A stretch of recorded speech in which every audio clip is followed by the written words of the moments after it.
In this video, we're going to learn the hemming stitch as described on page 177 of your textbook.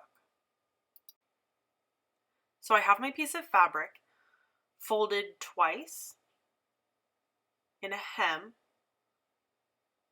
and a needle threaded with one thread doubled and a knot tied at the end. We're going to start by taking our needle and putting it between those folds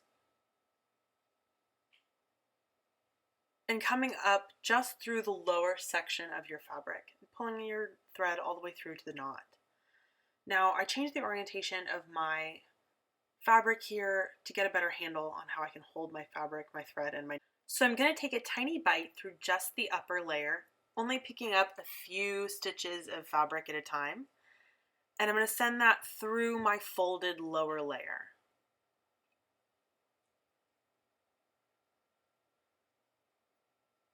And we're moving about a ½ inch distance each time. Again, taking a tiny little bite through my upper layer so you can hardly see just that little dot of thread, and sending it from back to front through my lower layer.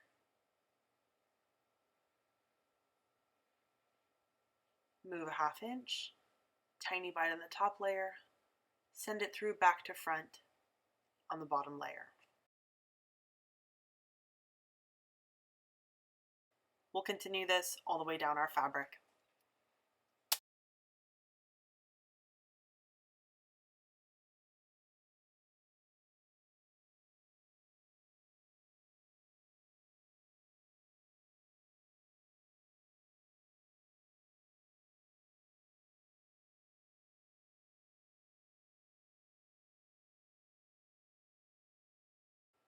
When we get to the end, we'll take one small bite just through that bottom layer again. We're not trying to let our knot be seen on the outside of the fabric. Send your needle back through that loop and pull tight for our first knot. Again, we always tie 2 knots. Send your needle back through the knot you first created, through the loop, pull tight, trim your thread, and you have done a hemming stitch. So you'll see it kind of looks like waves on the back, and on the front of your fabric you can hardly see any stitches at all. That's the hem stitch.